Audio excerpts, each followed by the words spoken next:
Hi everyone. सो इस lecture में हम लोग डाइजेशन एंड एब्जॉर्प्शन स्टार्ट करने वाले हैं, जो कि ह्यूमन फिजियोलॉजी का फर्स्ट चैप्टर है और ये चैप्टर नंबर 16 है। पिछले लेक्चर में हम लोग ने सेल साइकिल और सेल डिवीजन जो है वो हम लोग ने कवर किया है और अब हम लोग ह्यूमन फिजियोलॉजी स्टार्ट करने वाले हैं। ठीक है, तो इसका पहला चैप्टर जो होगा वो डाइजेशन एंड एब्जॉर्प्शन होगा और आज हम लोग यही पढ़ने वाले हैं। ठीक है, सो चलिए स्टार्ट करते हैं। Food is one of the basic requirement of all living organism. यहाँ तक हम लोग ने सुना है कि रोटी कपड़ा मकान जो होता है वो बेसिक रिक्वायरमेंट होती है किसी भी लिविंग ऑर्गेनिज्म की, तो उसमें भी जो बेसिक रिक्वायरमेंट है वो फूड होता है। ठीक है, the major component of our food, जो हमारे फूड का जो मेजर कंपोनेंट है, ठीक है, वो क्या होता है? Carbohydrate, protein and fats. ठीक है, कार्बोहाइड्रेट, प्रोटीन एंड फैट जो है वो हमारे जो भी फूड है उसका एक मेजर कंपोनेंट है। ठीक है, vitamin and mineral are also required in small quantities. जो विटामिन और मिनरल होते हैं जो कि हमारे फूड में पाए जाते हैं वो स्मॉल क्वांटिटीज़ में रिक्वायर्ड होते हैं। ठीक है, food provide energy and organic material for growth and repair of tissue. जो फूड होता है, ठीक है, वो हमें एनर्जी प्रोवाइड करता है। कैसे? जो फूड होगा वो एक मैक्रो मॉलिक्यूल है, ठीक, उसको हम लोग, हमारी बॉडी जो है वो कन्वर्ट करेगी माइक्रो मॉलिक्यूल्स, फिर वो जाके एब्जॉर्बेबल फॉर्म में वो एब्जॉर्ब हो जाएगा। ठीक है, फिर उससे जो एनर्जी बनती है, ठीक, उसके बाद वो एनर्जी हम अपने ग्रोथ या रिपेयर ऑफ टिश्यू या फिर कोई भी वर्क परफॉर्म करने के लिए यूज़ करते हैं। ठीक है, तो फूड से हमें एनर्जी मिलती है। The water we take in plays an important role in metabolic process. जो पानी हम लेते हैं वो मेटाबॉलिक प्रोसेसेस में बहुत ही हेल्पफुल होता है। ठीक है, and also prevent dehydration of the body. तो जो वाटर हम लेते हैं, ठीक है, या पीते हैं, वो डिहाइड्रेशन में हेल्प करता है, मतलब डिहाइड्रेशन को प्रिवेंट करता है कि डिहाइड्रेशन बॉडी में ना हो पाए। ठीक है, और क्या होता है? मेटाबॉलिक प्रोसेसेस में हेल्प करता है। ठीक, biomacromolecules in food can not be utilized by our body in their original form. जो मैक्रोमोलिक्यूल है, जैसे अभी मैंने बताया जो फूड होता है वो एक मैक्रोमोलिक्यूल है, तो वो जो मैक्रोमोलिक्यूल या बायोमैक्रोमोलिक्यूल होता है फूड का, वो यूटिलाइज नहीं किया जा सकता हमारे बॉडी के थ्रू ओरिजिनल फॉर्म में। क्यों? क्योंकि वो एब्जॉर्ब नहीं किया जा सकता। ठीक, they have to be broken down, इसलिए उनको हमें छोटे छोटे पीसेस में तोड़ना होता है और फिर उन्हें कन्वर्ट करना होता है सिंपलर सब्सटेंस में, डाइजेस्टिव सिस्टम में। ठीक है, उनको हम कहाँ तोड़ेंगे? डाइजेस्टिव सिस्टम में सिंपलर फॉर्म में तोड़ेंगे। ठीक है, this process of conversion of complex food, तो जो हम खाना खाते हैं, ठीक है, वो एक कॉम्प्लेक्स फूड हो गया और जहाँ हम लोग उसको तोड़ तोड़ के ले जाते हैं वो एक एब्जॉर्बेबल फॉर्म हो गया जिसको हम लोग सिंपल फॉर्म बोलते हैं। ठीक है, तो हम लोग कॉम्प्लेक्स फूड से सिंपल एब्जॉर्बेबल फॉर्म में कन्वर्ट करेंगे जिसको हम लोग डाइजेशन बोलते हैं। ठीक है, तो ये आपकी डेफिनेशन हो गई। क्या हो गई? Conversion of complex food substance to simple absorbable form is called digestion and is carried out by our digestive system. और ये जो एब्जॉर्बेबल फॉर्म में कन्वर्ट करना है तो ये डाइजेस्टिव सिस्टम में होता है और ये किसके थ्रू होता है? Mechanical and biochemical method. ठीक है, तो ये चीज़ याद रखना कि मैकेनिकल यानी मैकेनिकल हम लोग उसको मेथड उसमें यूज़ आएंगे। ठीक है, और बायोकेमिकल यानी कुछ केमिकल, मतलब कोई केमिकल रिएक्शन होगी या वैसे वाली रिएक्शन नहीं जैसे केमिस्ट्री में होती थी, पर एंजाइमेटिक रिएक्शन होगी जो हमारे बॉडी में परफॉर्म होती है।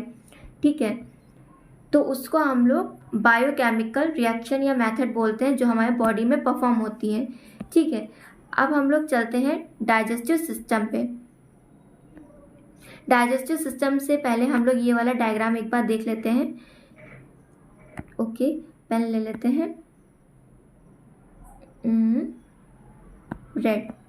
ओके, सो ये हमारा एक इंसान हो गया, उसकी बॉडी हो गई। ठीक है, और ये जो यहाँ पे, एक मिनट इसको हम जूम कर लें फिर ज़्यादा अच्छे से दिखाई देगा। ओके, तो ये जो यहाँ पे है इसको इन्होंने शो किया है ओरल कैविटी। ठीक है, तो ये हमारी ये हो गई ओरल कैविटी। ओके, ये जो ओपनिंग होती है इसको हम लोग माउथ बोलते हैं, ठीक। और यहाँ पे ये जो ग्लैंड हो गया, या इसको हम लोग क्या बोलते हैं, सब मैक्सिलरी एंड सब लिंगुअल ग्लैंड। यहाँ पे बताया जाएगा, यहाँ पे 3 पेयर ग्लैंड पाई जाती हैं, सैलिवरी ग्लैंड, ठीक है। ये आगे पढ़ाया जाएगा अभी, ठीक है। अब हम आ गए, ये जो पार्ट है ये एक लिवर हो गया, ठीक है। इसके लिवर के 2 लोब होते हैं, एक ये बड़ा लोब और एक ये छोटा लोब, ठीक है। तो ये पूरा लिवर हो गया, और इसमें ये जो ग्लैंड है ये इसको क्या बोलते हैं, गॉल ब्लैडर, ठीक है। गॉल ब्लैडर जो होती है वो बाइल जूस रिलीज करती है, ठीक। और फिर आ गया ड्यूडेनम, ठीक। फिर आ गया, ये हो गया ड्यूडेनम, ठीक है। ये स्मॉल इंटेस्टाइन का पार्ट है, यहाँ से ये स्मॉल इंटेस्टाइन स्टार्ट हो जाती है, ठीक है। तो ये ड्यूडेनम का पार्ट हो गया, ठीक। और फिर नीचे हम लोग और चलते हैं, ये हम लोग का ट्रांसवर्स कोलॉन हो गया, ये हम लोग असेंडिंग कोलॉन हो गया, ये इलियम हो गया, ठीक है। तो ये जो ट्रांसवर्स कोलॉन है और जो असेंडिंग कोलॉन है ये लार्ज इंटेस्टाइन का पार्ट है। ड्यूडेनम और ड्यूडेनम, जेजुनम और इलियम जो होता है, जेजुनम उस साइड हमें मिलेगा। 1 मिनट, हम आपको पूरा ही दिखा देते हैं। ये हो गया, यहाँ पे तूफान आया हुआ है इसलिए बहुत आवाज़ें आ रही हैं, ठीक है। तो ये ड्यूडेनम, यहाँ से ये जो है ये स्टमक हो गया, ठीक है। यहाँ से जब फूड एंटर करेगा माउथ से तो ये इसोफेगस के थ्रू यहाँ पे स्टमक में आएगा, ठीक है। यहाँ पे कुछ मैस्टिकेशन नहीं, इसको चर्निंग बोलेंगे, ठीक है। तो यहाँ पे चर्निंग होगी, उसके लिए यहाँ पे एक एक्स्ट्रा ऑर्डिनरी मतलब एक्स्ट्रा मसल पाई जाती है, जिसको हम लोग ऑब्लिक शेप मसल बोलते हैं, जो कि आपकी कौन सी लेयर में होता है, मस्कुलैरिस लेयर में होती है, ठीक है। मस्कुलैरिस की स्पेशली जितने भी हमारे डाइजेस्टिव सिस्टम है पूरे में 2 लेयर पाई जाती है, एक इनर जो सर्कुलर होती है और आउटर जो होती है वो लॉन्गिट्यूडनल होती है। लेकिन जो स्टमक है, खाली स्टमक में वो ऑब्लिक शेप में एक और लेयर पाई जाती है, जिसकी वजह से ये हमारी जो चर्निंग प्रोसेस है वो पॉसिबल हो पाती है, ठीक है। ये हमारा हो गया पैनक्रियास, ठीक है। और ये हमारा फिर स्मॉल इंटेस्टाइन स्टार्ट होता है, ड्यूडेनम, फिर जेजुनम ये हो गया, और फिर ये कहाँ गया, इलियम, ये इलियम, ठीक है। उसके बाद क्या होता है, हमारा लार्ज इंटेस्टाइन यहाँ से स्टार्ट होता है, ये सीकम हो गया, ये वर्मीफॉर्म अपेंडिक्स हो गया, ठीक है, जो कि सीकम से जुड़ा होता है। और फिर ये हो गया ट्रांसवर्स कोलॉन, ये हो गया असेंडिंग कोलॉन, ठीक है। ये असेंडिंग कोलॉन होगा, ये ट्रांसवर्स कोलॉन, ठीक है। ये डिसेंडिंग कोलॉन हो गया, और ये सिग्मोइड कोलॉन हो गया। और फिर यहाँ से रेक्टम, जहाँ पे थोड़ी देर के लिए फूड जो मतलब जो वेस्ट है वो स्टोर होता है, उसके बाद ये एनस के थ्रू बाहर निकल जाता है, ठीक। ये पैरोटिड ग्लैंड है, पैरोटिड ग्लैंड और सब मैक्सिलरी ग्लैंड जो है वो सैलिवरी ग्लैंड के पार्ट है। ये हो गया फेरिंक्स, तो और ये हो गया इसोफेगस। तो ये डायग्राम हम लोग ने अच्छे से देख लिया है। अब चलिए हम लोग डाइजेस्टिव सिस्टम स्टार्ट करते हैं। Okay, the human digestive system consist of alimentary canal and associated gland. जो ह्यूमन का डाइजेस्टिव सिस्टम है उसमें एलिमेंट्री कैनाल होते हैं और उससे कुछ एसोसिएटेड ग्लैंड्स होते हैं, ठीक है। अब उसमें से हम लोग एलिमेंट्री कैनाल पढ़ने जा रहे हैं, ठीक। The alimentary canal begin with an anterior opening the mouth. अभी हमने बताया जो अभी डायग्राम मैंने बनाया नहीं मतलब दिखाया था, ठीक है। ये इंसान हो गया, तो ये यहाँ की इसकी माउथ की ओपनिंग हो गई, ठीक है। Okay, anterior opening the mouth and it open out posterior through the anus. और ये एंड कहाँ होता है, एनस पे एंड होता है, ठीक है। The mouth lead to buccal cavity और ओरल कैविटी। माउथ के बाद क्या आता है, बकल कैविटी, ठीक है। ये जो माउथ हमारा ऐसे था ना, तो यहाँ पे ये जो आती है ये बकल कैविटी हो जाएगी, ये जो होगी बकल कैविटी हो जाएगी, ठीक है। और ओरल कैविटी, इसको हम लोग ओरल कैविटी भी बोलते हैं, अभी डायग्राम में दिखाया। The oral cavity has a number of teeth. और जो ओरल कैविटी होंगे उसमें बहुत सारे टीथ होते हैं, ठीक है। अ मस्कुलर टंग और एक मस्कुलर टंग होगी। Each tooth is embedded in a socket of jaw bone, और जो हर एक टूथ होता है वो एक सॉकेट में लगा होता है। जैसे ये हमारा कुछ ऐसे सॉकेट हो गया, ठीक है, और ये इसमें ऐसा हमारा दांत हो गया या टीथ हो गया, ठीक है। तो जो सॉकेट में प्रेजेंट होते हैं उनको हम लोग थीकोडॉन्ट बोलते हैं, ठीक है। इस तरह के अटैचमेंट को हम लोग थीकोडॉन्ट बोलेंगे।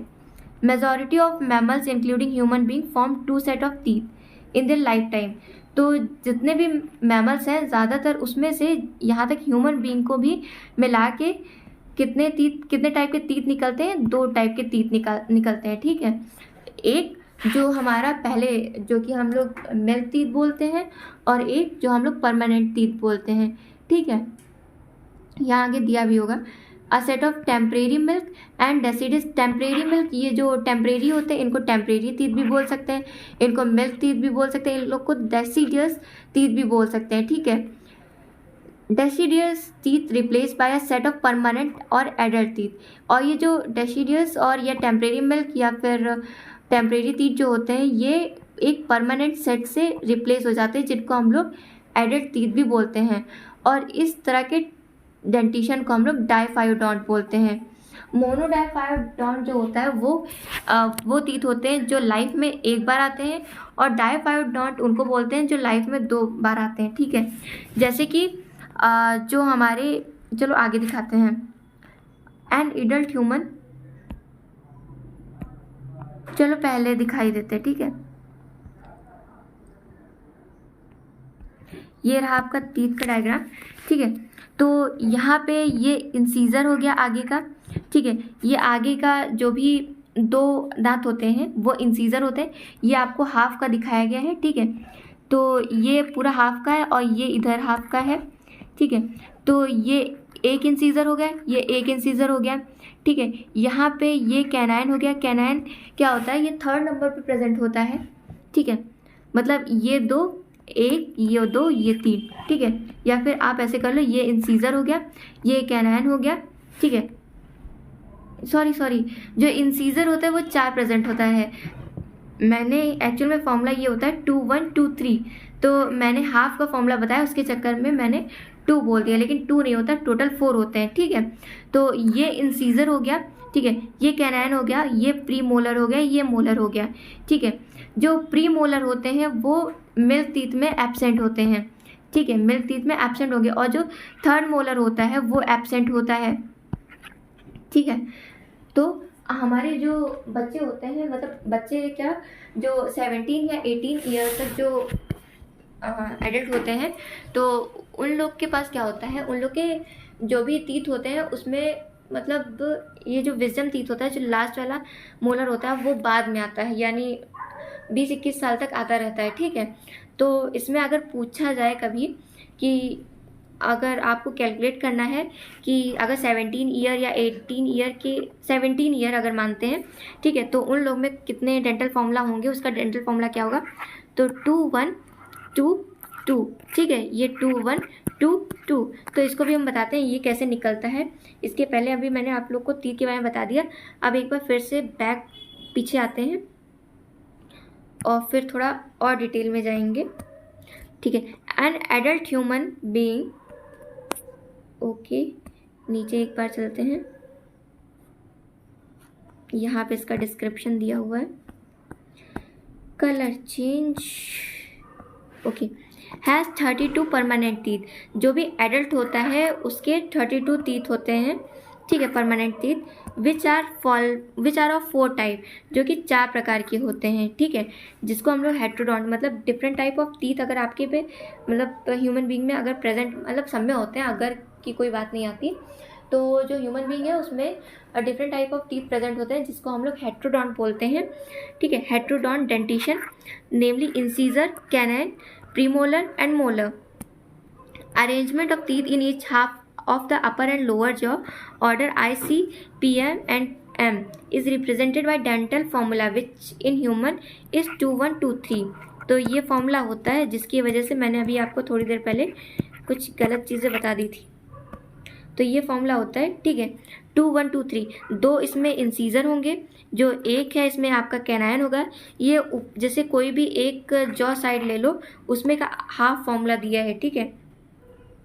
2 1 2 3 ऊपर, 2 1 2 3 नीचे, ठीक है। The hard chewing surface of the teeth made up of enamel, जो हार्ड च्यूइंग जो वाइट पार्ट आपको दिखता है वो सबसे हार्डेस्ट पार्ट है मैमल्स का, जिसको हम लोग इनेमल्स बोलते हैं, ठीक है, मैमल्स बोलते हैं। Help in the mastication of food, वो किस में हेल्प करता है, खाना को चबाने में, मैस्टिकेशन मतलब चबाने में हेल्प करता है, ठीक है।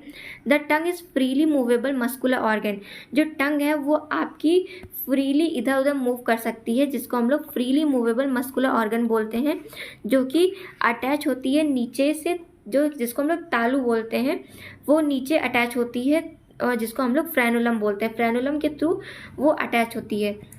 The upper surface of the tongue has small projection, जो टंग होती है उस पर कुछ ऐसे ऐसे से बना होता है, बहुत ही स्मॉल, छोटे छोटे, जिसको हम लोग पैपिले बोलते हैं, ठीक है। इन पैपिले में क्या होता है, इसमें टेस्ट बड होते हैं, जिसकी वजह से हम लोग को जो भी खाना खाते हैं उसमें टेस्ट आता है, ठीक है। The oral cavity let into a short pharynx, जो ओरल कैविटी थी, जैसे कि ऊपर वाले डायग्राम में,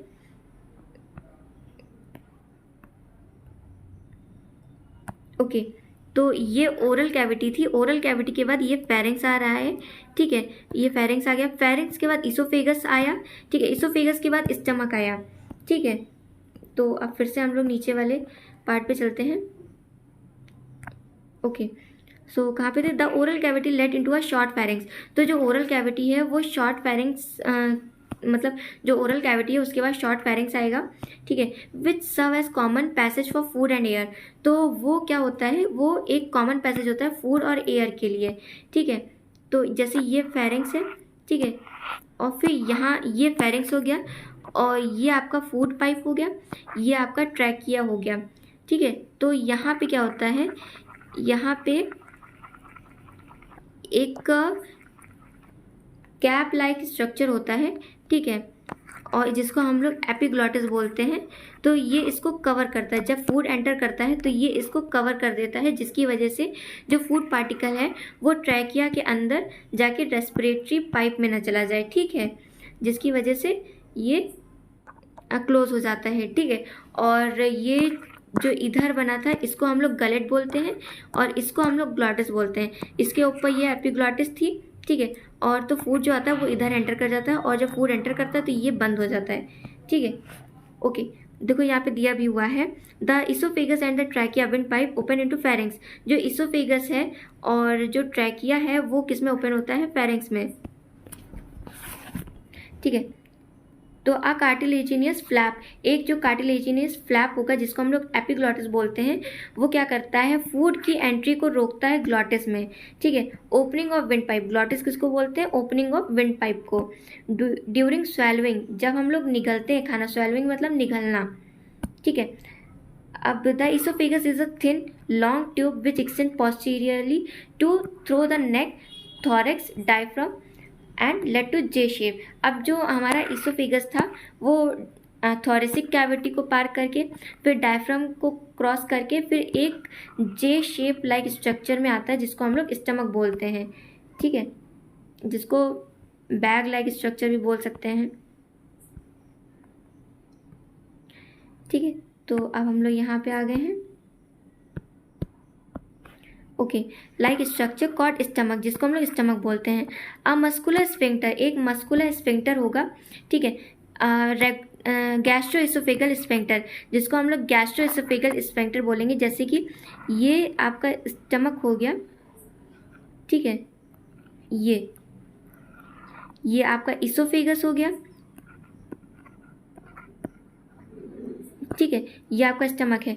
तो यहाँ पे जो जहाँ पे इसोफेगस और स्टमक मिलेंगे तो यहाँ पे कौन सा स्फिंक्टर पाया जाता है, गैस्ट्रो इसोफेगस स्फिंक्टर, जो कि क्या रेगुलेट करता है, opening of oesophagus into stomach. मतलब कि जैसे खाना आपका जो है, फूड जो है वो स्टमक में जा चुका है तो उसका इजेक्शन नहीं होगा, मतलब अगर आपकी तबीयत खराब है या फिर कुछ खराबी आ जाती है तो उसकी वजह से आपको वॉमिटिंग जैसी प्रॉब्लम आने लगती है, लेकिन जो नॉर्मल प्रोसेस है, नॉर्मल जब अगर ह्यूमन बीइंग नॉर्मल कंडीशन में है तो उसमें स्फिंक्टर जो है वो क्लोज हो जाता है, ठीक है, जिसकी वजह से इजेक्शन नहीं होता स्टमक से फूड का, ठीक है। The stomach located in the upper left portion of the abdominal cavity, जो स्टमक है तो वो अपर में लोकेटेड है, अपर एब्डोमिनल कैविटी, ठीक है। हैज़ 4 मेजर पार्ट, जिसके 4 मेजर पार्ट है, जिसको हम लोग cardiac, fundic, body and pyloric part बोलते हैं, ठीक है। Which open into first part of small intestine, जो पाइलोरिक पार्ट है वो किस में ओपन होगा, स्मॉल इंटेस्टाइन, ठीक है। जैसे कि डायग्राम में हम आपको दिखा देते हैं, ये रहा डायग्राम, ओके। तो ये हो गया इसोफेगस, ये हो गया फंडस, ये हो गया कार्डियक और ये हो गया बॉडी, ये हो गया पाइलोरिक, ठीक है। तो ये वाला जो पार्ट है ये स्मॉल इंटेस्टाइन में ओपन होगा, ठीक है। तो ये सारी चीज़ें हो गई, ठीक है। First part of the small intestine is distinguishable into 3 region. जो स्मॉल इंटेस्टाइन है वो 3 रीजन उसमें होते हैं, एक सी शेप ड्यूडेनम, ठीक है, और एक लॉन्ग क्वाइल्ड मिडल पार्ट होता है जिसको हम लोग जेजुनम बोलते हैं, और एक बहुत ही क्वाइल्ड स्ट्रक्चर होता है जिसको हम लोग इलियम बोलते हैं, ठीक है। The opening of the stomach into the duodenum is guarded by pyloric sphincter, और यहाँ पे जहाँ पे ड्यूडेनम जो था ये ड्यूडेनम हो गया और ये आपका स्टमक हो गया, ठीक है। तो यहाँ पे क्या होता है, ये पाइलोरिक स्फिंक्टर होता है, ठीक है। कहाँ गया sphincter. Ileum open into large intestine, जो इलियम होगा वो किस में ओपन होगा, लार्ज इंटेस्टाइन में। इट कंसिस्ट ऑफ केकम, उसमें सीकम होगा, ठीक है, कोलॉन होगा, रेक्टम होगा।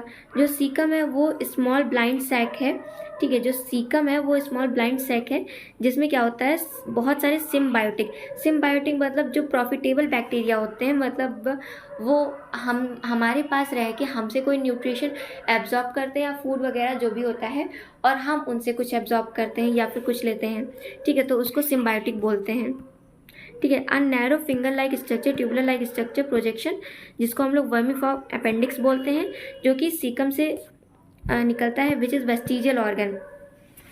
वेस्टिजियल ऑर्गन क्या होता है, जो कि अब हमारे कोई फंक्शनल, जो हमारे में फंक्शनल नहीं है, ठीक है।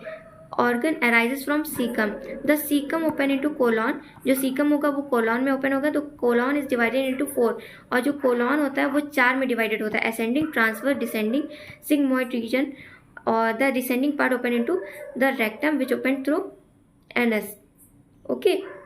सो ये चीज़ें हो गई, एक बार आप फिर से डायग्राम देख लीजिए, और बाकी यहाँ से जो आपका वॉल है जो एलिमेंट्री कैनाल की, उसको हम नेक्स्ट लेक्चर से स्टार्ट करेंगे। एक बार हम लोग यहाँ पे देख लेते हैं, ठीक है।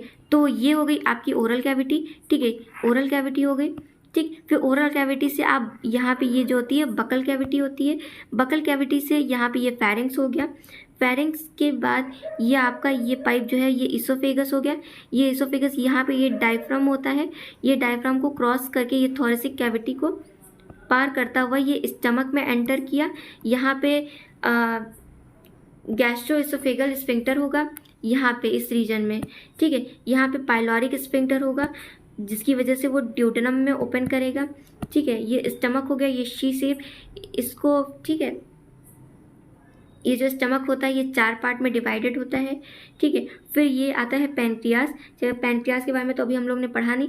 फिर ये आ गया ड्यूडेनम के बारे में जो कि शी शेप स्ट्रक्चर होता है, ठीक है। फिर ये आ गया जेजुनम के बारे में जो कि क्वाइल्ड होता है, ठीक है। और फिर यहाँ पे ये आ गया इलियम, ठीक। फिर इलियम जो होता है वो ओपन होता है सीकम में, सीकम से यहाँ पे ये वर्मीफॉर्म अपेंडिक्स हो गया, ठीक है, जो कि एक वेस्टिजियल ऑर्गन है। फिर सीकम के बाद ये असेंडिंग कोलॉन हो गया, ठीक है, ये ट्रांसवर्स कोलॉन हो गया, और फिर ये डिसेंडिंग कोलॉन हो गया, और ये सिग्मोइड कोलॉन। फिर यहाँ पे ये आ गया रेक्टम, फिर ये आ गया एनस, ठीक है। तो यहाँ तक का डाइजेशन एंड एब्जॉर्प्शन मैंने कवर कर दिया है, और बाकी का नेक्स्ट लेक्चर में ये आपका पार्ट 1 है, ठीक है। तो ठीक है, बाकी आगे का हम लोग नेक्स्ट लेक्चर में कंटिन्यू करेंगे, ठीक है। Okay bye, thank you for watching.